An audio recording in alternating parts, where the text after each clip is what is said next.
It's great to be able to be with you this evening and to enjoy the meal, which was wonderful, and to share some of my life with you this evening. Just to give you a bit of background information to myself, as most of us have never met before, I was brought up in a very rural village, the son of a very badly underpaid farm labourer. So we were very poor as a child, which was God's forward planning for me because it made it easier for me to live among the poor. Being brought up that way, I wasn't blessed by being born into a Christian family. My parents were not Christians. My father, sadly, was anti-God right to the day he died. My mother did become a Christian after my father died, but I wasn't brought up that way. But at the age of 11, I went to an evangelistic mission in a big marquee that held 200 people, and only went one night. And that night, I walked from the back of the tent down to the front to be prayed for to become a Christian. And that was not me. I was very, very ultra shy in those days and wouldn't speak to anyone. If I spoke with a stutter. But somehow I always sat at the back because I felt so inferior. But I got from the back to the front and I met with God. And so I felt something happen inside. Not everyone gets that experience, but I did. And then when I was 14, the same evangelist came back to the area, to my village this time, and he had a bigger tent.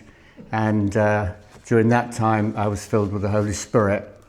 And then at the age of 15 and a half, I received the call of God into ministry. I'd never known what I wanted to do when I left school. And even though in England, the last 2 years of high school, you study the subjects you want for further education or for a job. I just did the ones I was best at so I could pass, had no idea. And anything I thought of or people mentioned, the thought of me doing that for the rest of my life filled me with horror. But then I was taken to a small house group like this one night by a man who took me under his wing to nurture me as a Christian.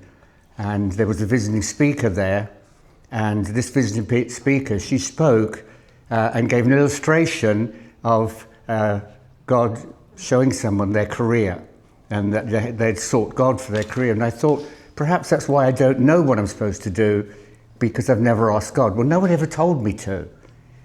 So not coming from a Christian family, I was in the Baptist church at that time, we weren't taught that.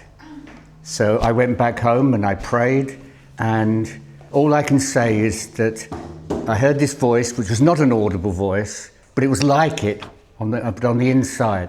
And God clearly said he was calling me to work for him, that I wouldn't get a monthly wage like other people did. I would have to trust him. And so at the age of 16, I stepped out, I left home and went 320 miles to the other side of the country to join the Evangelist whose ministry I'd been saved under and filled with the Spirit. And I was with them then for about 15 years. And the Evangelist didn't know what ministry I had. I didn't know what ministry I had. I just knew that God had called me to work for him. And so he put me to work with different people on the team in different areas of ministry, youth, children, prisons and hospitals and that sort of thing. But I was always put with his wife, who worked with the children, because she was doing it on her own and she needed help. And what I didn't know, but was in her planning, she was gradually mentoring me and teaching me to work with children, and gradually withdrawing and me doing more and more, because she knew that in a couple of years' time she would have to stop travelling so much because their children were starting school, and she had to stop travelling. And I took over, and long story, but it went from there. I don't advertise myself to get ministry, mainly in the beginning because there were no computers. You couldn't send emails free of charge. You had to go to a printer and get it printed and get envelopes and stamps, and so I couldn't afford to do that. So I just prayed, and God opened the doors. And it's worked like that for the last 57 years. that I've been in ministry since I was 16. And it's always worked like that. God opens the doors. And my diary's full. I go to 9 or 10 different countries a year, normally, except for this year, because I had to have cancer operation. And so this is my first ministry for this year that I've been allowed to go away on. And so I've been to 56 years, 57 different countries, all by God opening the doors. And God has always provided, so I've been able to do it. And so to share about some of those countries, Roger says, just say a little bit about Bolivia. And I love to work with children anywhere in the world, whatever background they come from. And in one country I went to, I did actually have the deputy president's son in my meetings with his own soldier guards, with him, of course. But that's not very often, doesn't very often happen, only that once actually. But I love to be with the poorest of the poor, those that other people don't go to. And so most of the places I go are small churches where no one goes. And that's where my heart is. And so in Bolivia, each morning that I was there, I taught in an orphanage for ex-street boys. Boys were taken off the streets, caught by the police, and then taken to this orphanage, which is run by a Norwegian lady and her husband, who is Bolivian. He himself, Gonzalo, he was a street kid himself, so he knows what they think, how they feel, what happens. The best person. And to me, they're some of the poorest of the poor, had a terrible start in life. And so we teach them and lead them into Jesus and to the Holy Spirit, and teaching them as an ongoing thing as I go there every year. And also minister there in the church. Most of the people in the church are very poor too. But you have meetings in the evening, and you go to a Western country and they've got to go to school, so they have to go to, so they can't come to a meeting. Well, everyone turns out, mum, dad, and the children all come. And we had a meeting on the Thursday night there, and there was about 80 people there in the meeting. Women, children, husbands, wives, and their children in the meeting there that we ministered to. And so that's where I've come from. And the main two countries Roger asked me to speak about were the two that I should have been in Mexico in March, but it had to be cancelled because of my operation. But I will be going next March, and Guatemala, where I'll be going in October. But I did ask him if I could just drop in one other place, which was India, which unfortunately there is persecution, severe persecution of Christians in the area of India that I used to go and minister, and so I can't go at the moment. But we went to one place. I've only been to this church once, and you are allowed to have children's sleepovers there, and no one cares. And so we had a 3-day children's sleepover with the church children. But the 2 days before, the pastor said, "Would you like to go into a real slum?" Well, I'd never been allowed to go into a real slum before like this. And it was an island in the middle of a tidal river. And we got into the boat to go over, and I looked at the water and I saw all the trash that was floating along the top, all the scum and the oil. And then I looked down at the boat and I saw the water that was coming up into the boat from underneath. And my prayer was, "God, please don't let it go down. If I get that in my mouth, that water, I'm finished." Well, we got there and we got back again with only about that much water in the bottom of the boat. But this island, all the people there were called the Untouchables, which are the lowest of the low. And they're called that because literally you don't touch them. A normal Indian person will not touch these people because they're so low and despised. And somehow or other, they know and can recognize untouchable, and they will walk a long way round to avoid being touched by them and become unclean. And these were all untouchables. And so the walls of their houses, if this is the ground, the wall was that high, and then the roof.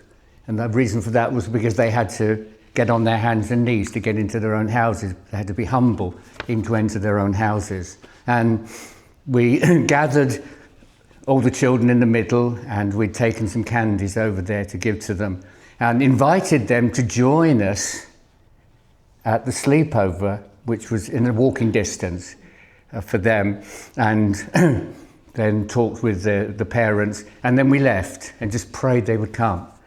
And come the start of the sleepover, and most of the church children were there by then, and then the pastor said, "Look," and there was this huge crowd of children, and it turned out to be everyone off this island had come to the sleepover, and along with all the other children, they responded, became Christians and received the Holy Spirit, and then went back home.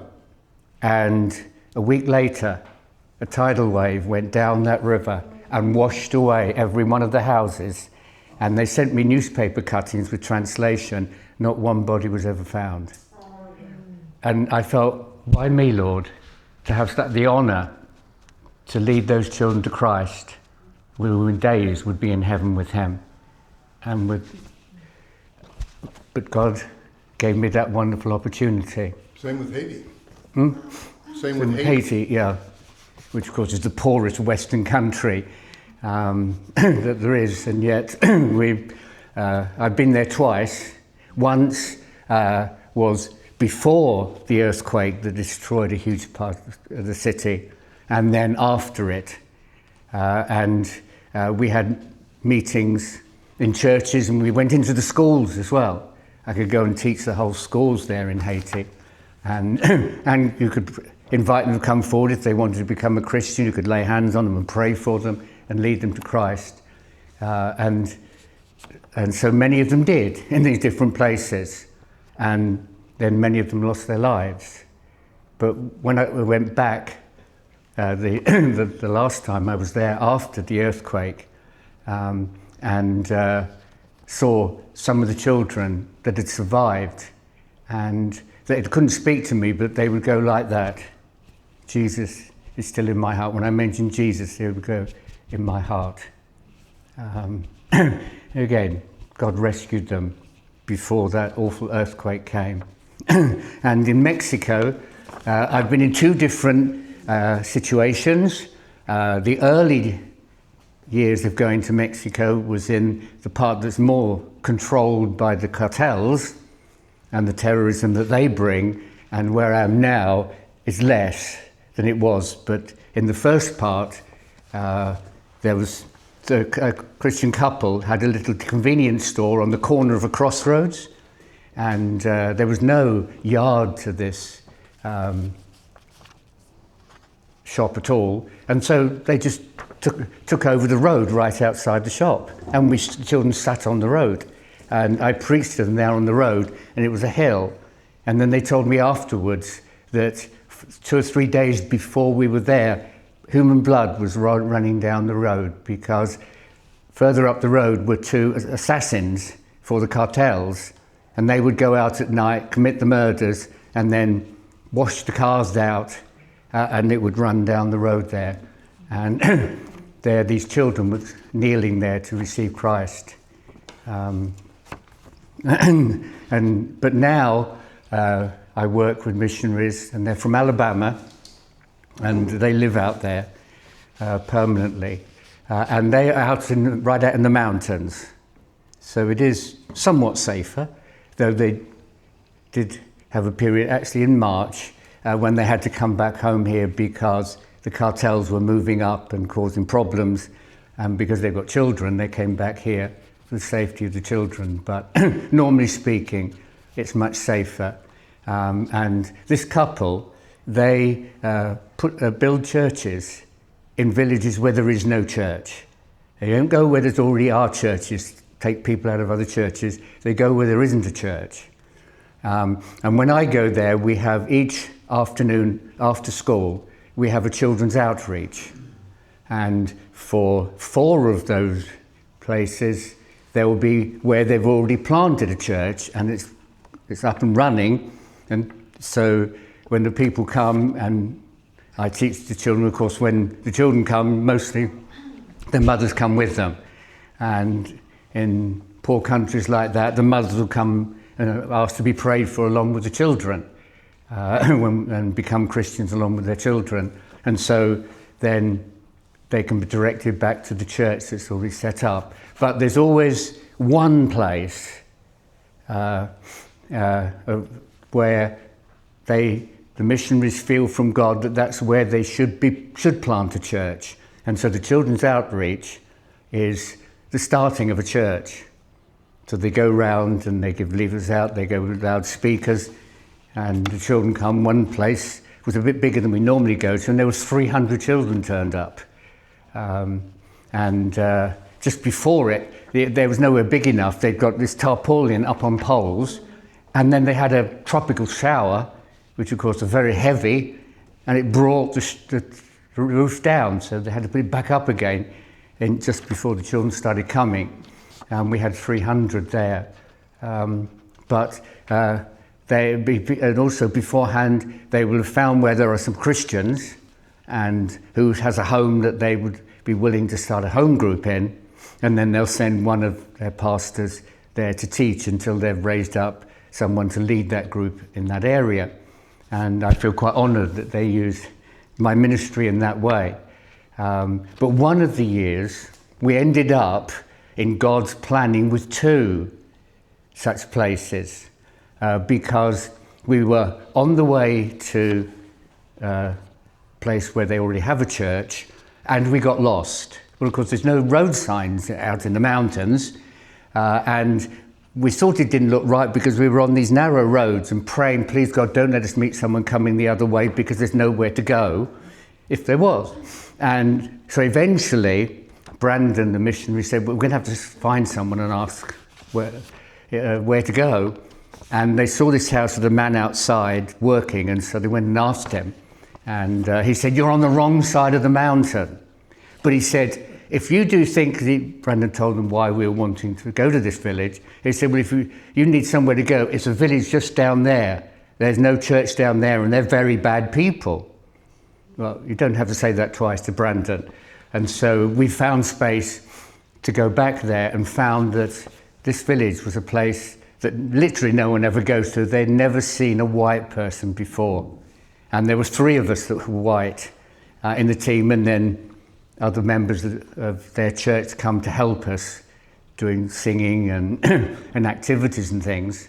And so we arrived at this spot where the village was going down the mountain here, and we were on the road here, and there was a sort of inlet here with a big tree. So we're going to have it under there for the shade.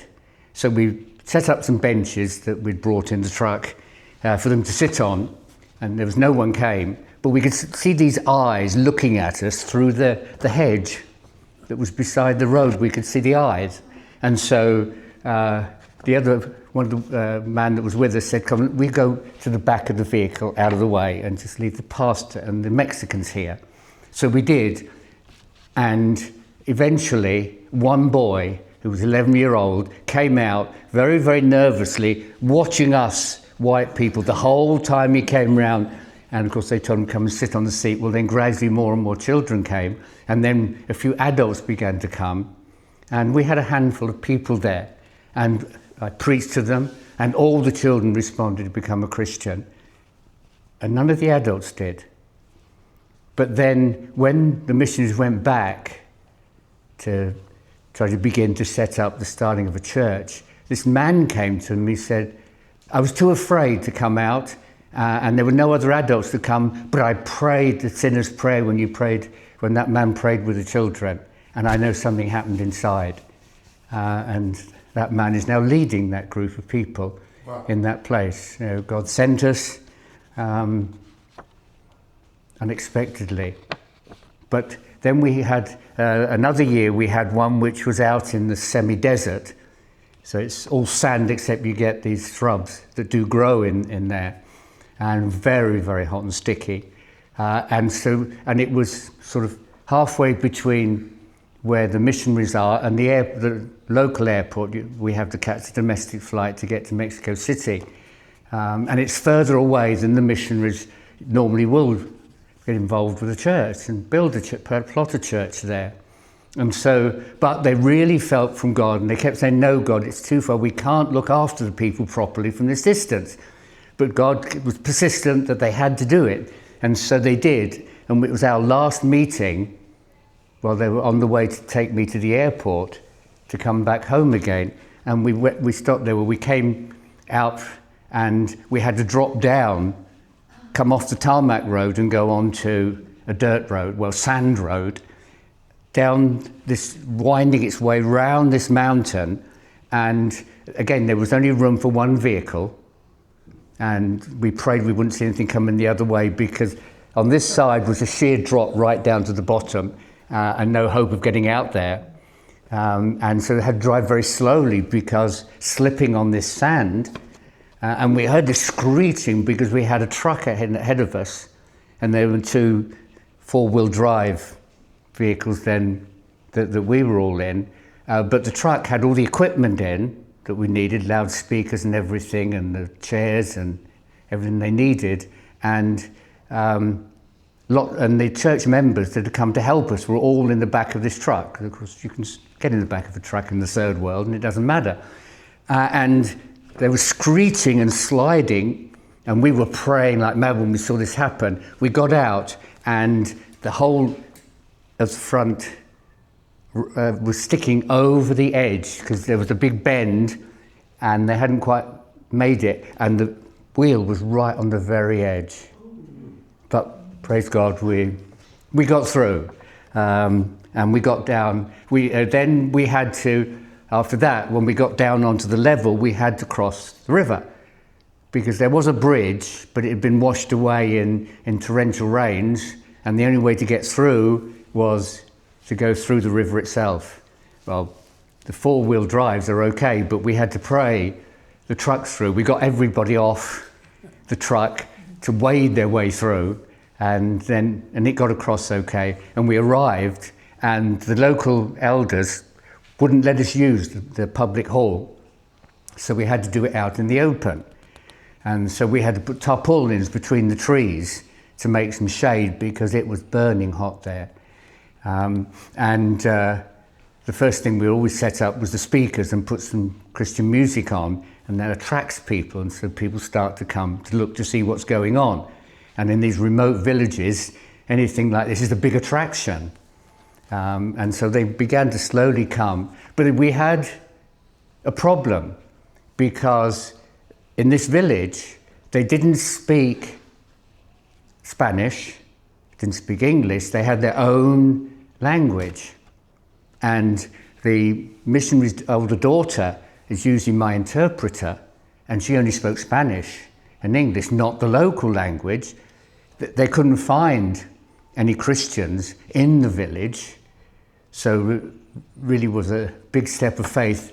And we just had pray, especially that the children would somehow be able to understand something from the Spanish to what we were saying. But we'd put a lot of prayer into it during the week before we went for this mission.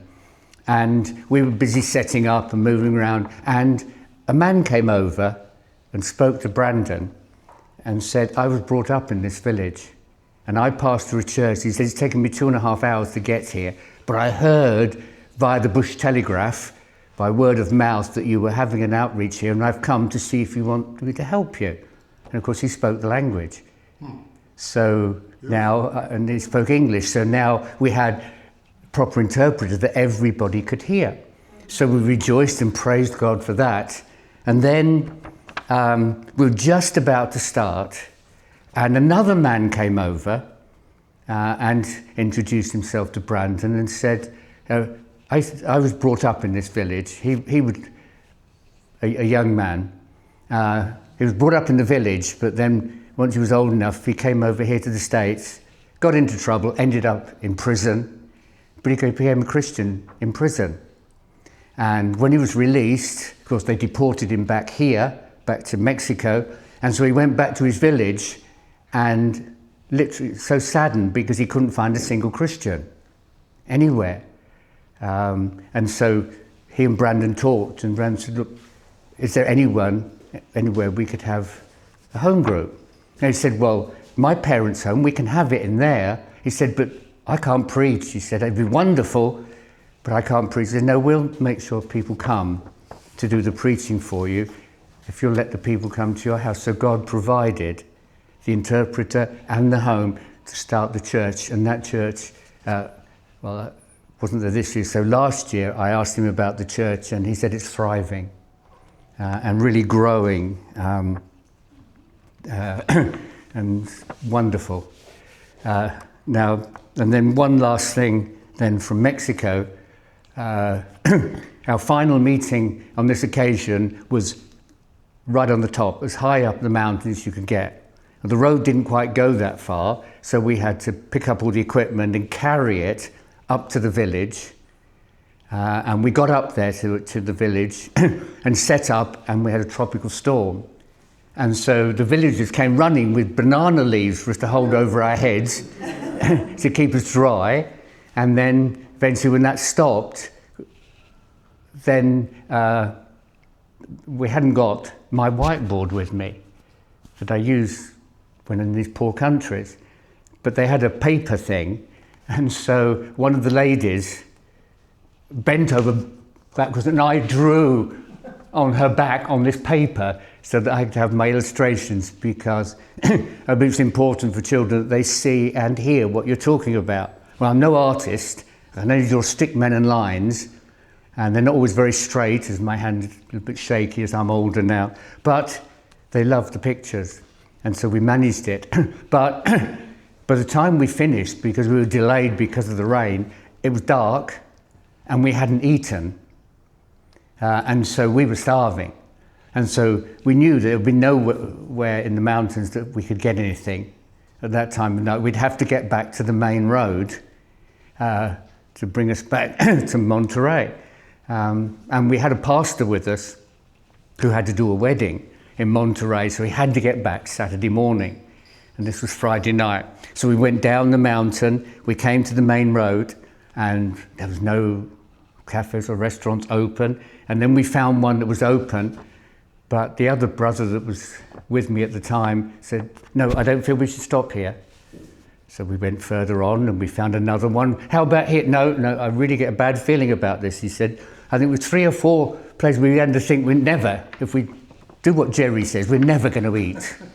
And so finally we came to a final place, said, yes, I feel comfortable about this place.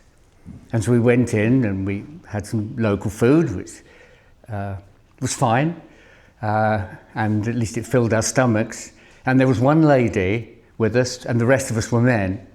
And she didn't need a toilet, but all us men did. So, of course, the toilet was out the back of the cafe, down the yard, in a little hut with a chemical toilet in it. So we all went and lined up outside to waited for each other, and so we could go in one at a time, because there's only one toilet in there. So we waited, and we left the lady inside. And this was all God's forward planning, because while all men had gone, a local policeman came in and looked at her and went over to her and said, you're not local, are you? She said, no, I'm from Monterey. And he said, asked what we were doing there, and she explained what we were doing there. And he said, where are you going now? He said, we're going down the main road here back to Monterey. He said, well, you shouldn't, you mustn't. For the last week that we'd been there, the cartels have been out every night, and many innocent people have been caught in crossfire and killed down the main street. And when we went through on the way up, there was nothing.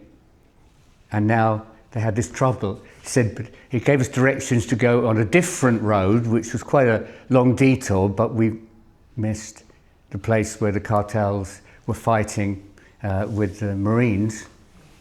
And so we were okay. God protected us and kept us safe there. And then Guatemala, I've only been there twice. It's a new place. And again, the missionaries are from Alabama. Alabama's serving the mission field well, it seems, because the missionaries I work with in Japan are from Alabama also. And of course I met them through the missionaries in Mexico, because they came to see me ministering to the children, asked would I go there.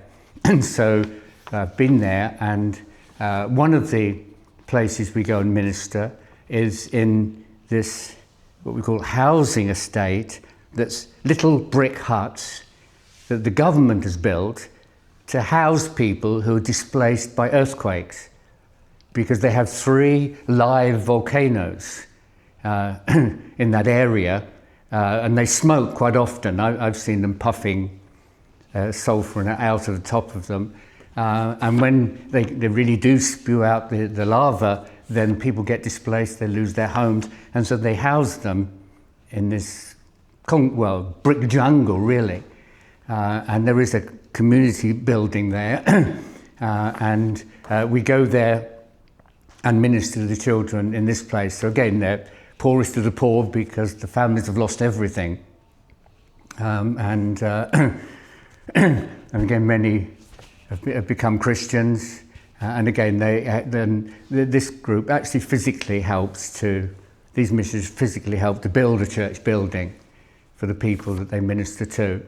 And they also find the poorest people who've got no home, or a family that's got 3 generations all living in one house.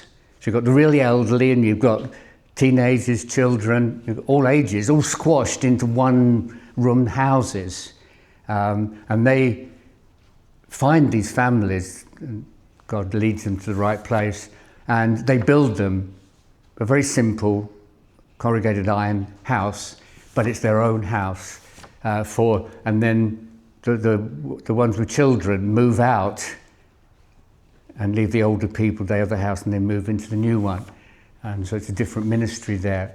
But we also go again to a place where no one goes, because you can't get there unless you've got a 4-wheel drive vehicle, because you've got to cross a river that comes down from the volcano, down the side of the volcano, and comes down onto the ground level.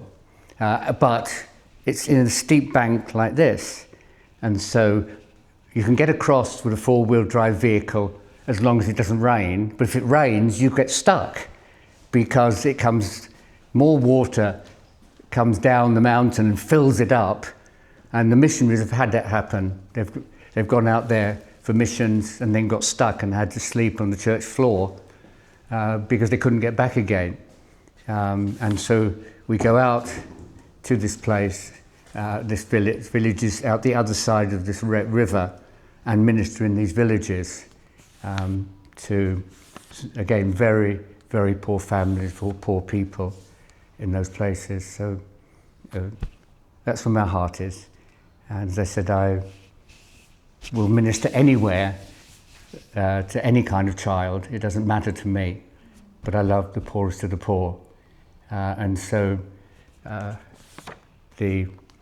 Roger's talked about the expenses, they have to be paid for all the meetings and the cost of feeding the children and adults that come, get fed, and the cost of running them with electricity that we have to get and so on, comes to quite a bit. And there's no love offering, of course, there. That covers the money that he's talked about, covers the expenses for the children, for the meetings, and something for the missionaries, for me staying with them in their home.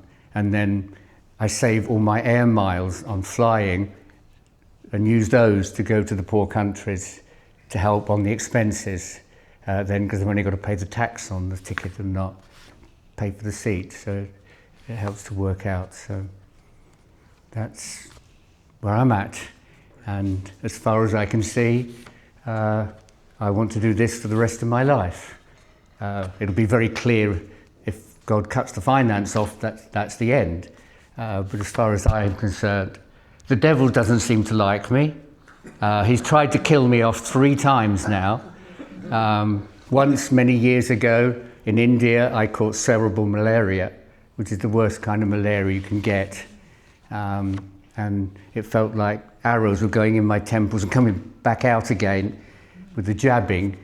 But in England, they don't treat malaria except in a tropical disease clinic. and I was in a local hospital. And so they contacted, when they finally found out what it was, they contacted the Tropical Disease Clinic, but that's in London, and there's no helipad for them to go by helicopter, and they didn't think that I would survive because I was within a hair's breadth of dying by then, because I was bitten in August and it all came out in November, because when you're bitten by a mosquito, then the serum goes into one of your vital organs and grows and develops, and then it bursts into your system. So I nearly died from that. Then a couple of years ago, here in America, in Indiana, a car reversed at speed into me, and I went down, and the wheels of the car hit my side.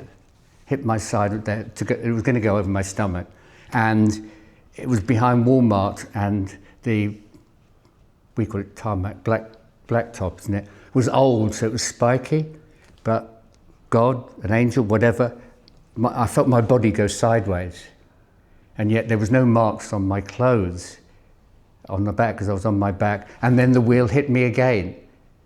So in other words, he would have gone over my stomach, which would have been the end. And now with cancer, I had bowel cancer, and the first one they did in the beginning of March, and took a piece of the bowel out and rejoined it, and it was fine. I was home in 3 days. But at the end, a week later, I'd had pain in the night, and I woke up in the morning in such agony that we had to ring my son, who fortunately was on a day off from his work, to come and get me out of bed and get me to the hospital 22 miles away. When they'd done the tests, they told my wife that they got me there just in time, because the join had come unjoined and all my waste was going into my system. So then they had to deal with that and give me a stoma. So I have to have a stoma now to get my waste out of my body. But then I was in hospital, and after this operation, getting the stoma, and they had to make sure my stomach was functioning before they let me out, and it wouldn't function. And for 3 weeks I was there, and no food, trying to get it to function. And then I had a different surgeon came and saw me one morning, and he looked at the notes and talked to me, and immediately sent me to the operating theatre, where they put a camera down my throat to look, and they couldn't see. So they made the decision to cut me open and have a look, and they found that all my intestines were so knotted and twisted that nothing could come through them. And so they straightened them out as much as they could, and then sewed me back up again. But still, it was a number of days.